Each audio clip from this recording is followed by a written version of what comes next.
Random Shark. Onision has been a tried and true adversary for the commentary community for over a year at this point. He's been in their sight since before he was speculated for being the next iDubbbz content cop. If you guys remember, a little bit ago, I made a video speculating who the next content cop would be on. Before he had his child rating series of videos. I suppose he would probably like to rate girls who are a bit higher in age, but he actually doesn't have that option because his audience is that impressionable that they have to be under the age of 12. Before he made his comments after the Christina Grimmie shooting.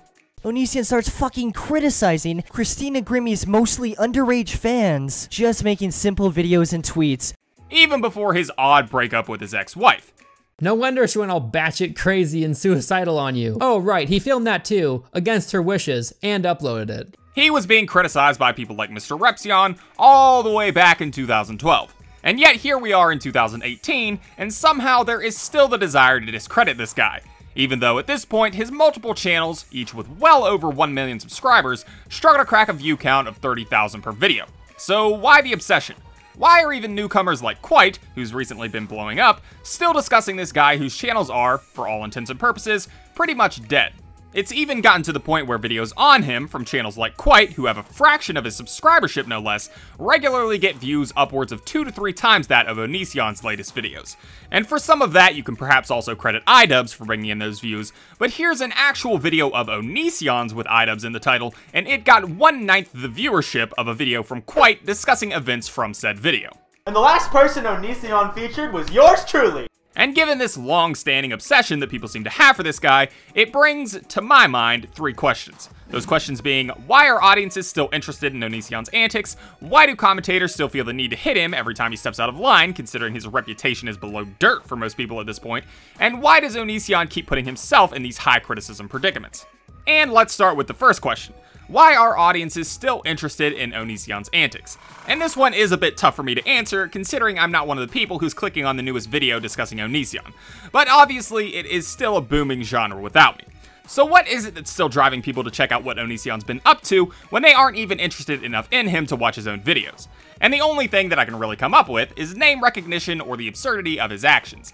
You see, because Onision's been around on the platform since 2007, and has had others talking about him since at least 2012, it's certainly made him pretty infamous around the site. So when people see his name, it draws them in wondering what he's done this time, since most people who've got much investment in the platform are probably familiar with who he is, at least to some degree. For a bit of circumstantial evidence for this conclusion, back when Leafy is Here was in his prime in the summer of 2016, he made several rant videos on Keemstar, each of them receiving very good views, with the most successful of them being released on June 19th and netting him 6,700,000 views.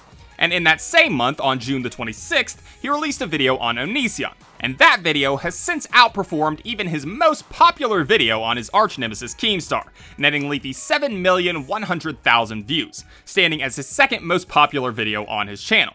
Guys, I think he might actually have a crush on me. I mean, look at that passion in his eyes. I think this dude is straight up in love. Now, it is true that Leafy's Onision video wasn't immediately more successful than his Keemstar video, as we can see by using the Wayback Machine, but in the end, more people watch Leafy's video ranting on Onision than his highly publicized and often discussed videos on Keemstar. And you can interpret this in different ways, perhaps the algorithm favored it more or something of that nature, but in my opinion, it's an interesting example nonetheless, because it shows that, even though Leafy's arch-enemy was Keemstar, his video on Onision was more successful. And again, you can argue as to why it worked out that way, but it would seem that audiences have some sort of interest in Onision, even if it's not driving them to his channel. And beyond people knowing who he is, perhaps we can attribute that interest to what he does. There's room on this bed for 2. Onision is pretty fucking weird. The way he runs his channels are so convolutedly absurd that to most people it's going to cause some sort of interest into what he's got going on over there. However, Onision puts out a lot of videos, at least 2 a day. One on his Uh-Oh Bro channel and one on his Onision Speaks channel, and occasionally accompanied by a video on his main Onision channel. And that's a lot of content to go through every day to pick out little nuggets of crazy. So people instead turn to commentary channels to do that labor for them.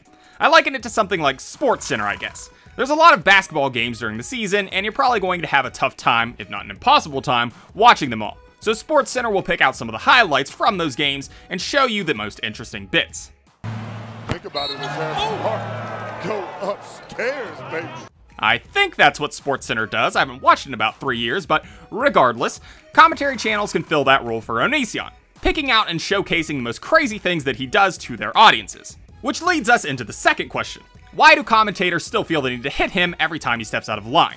And I think to answer that question is a mix and match of a lot of different factors, not the least of which being, for whatever reason, his name brings in views. Because as I said in the above question, audiences have some sort of interest in him. And obviously, if you're Quite and you've made 3 videos on him, each of which have brought in audiences that triple your subscribership, you're going to notice that. Another reason could be that you just have a general interest in him. I've seen several people make this comment about him in the past, such as Wild Spartans. But before I get too far into this, I just want to say, Onision, welcome back to the commentary sphere of YouTube. We missed you here. We haven't talked about you for like 2 months. Or Elvis the Alien. Sometimes when I'll go to his channel every once in a while just to see what he's been doing, and I do think it's a fair enough reason. You think he's weird, you take a general interest in him like your audience, so you cover him every possible time that he steps out of line. Kind of redundant in my opinion considering where he's at, but he did something noteworthy, so commentators feel the need to make note of it. And the final reason why I personally think he gets knocked on so often is that, at this point, Onision is a very easy target. You see, most commentators seem to have a very finite circle for the people they feel they're allowed to criticize. And I could dig into that at some length, but for the sake of this video, I'll just name a few people that they've seemed to target as okay to criticize. People like Lele Pons, Rice Gum, Logan Paul, Jake Paul, Onision, Tana Mongeau, you get the idea. People who have been well criticized time and again, and at this point, a lot of people seem to have some kind of disdain for at least a few names on that list. And Onision, being one of those main targets, is no exception. He's one of the most hated people on the site, and so putting out a video that just makes fun of him for 10 minutes isn't going to receive much pushback, considering there is such a large dislike for him in the community. And I mean that dislike is well justified, but my point is just to say that there's a large pool of distaste for him that your audience likely already has, so you're not going to offend very many people by taking jabs at him. And I think this, coupled with the views and interest in him, is why commentators seem to repeatedly talk about his antics. Before we do that, I want to extend a thank you to Onision. I really do appreciate you giving me these easy views. You went out of your way to make a video that gave me a topic for today, and that means a lot to me, man. Which leads us into the third question. Why does Onision keep putting himself in these high criticism predicaments? Why did he repeatedly call out Leafy and then make a video in his defense when he got content copped? This gross-looking human attacked Leafy is here. And apparently started #NoChat. Why did he make a video on all these smaller commentators, knowing that it would just stoke their fire for him? There you go.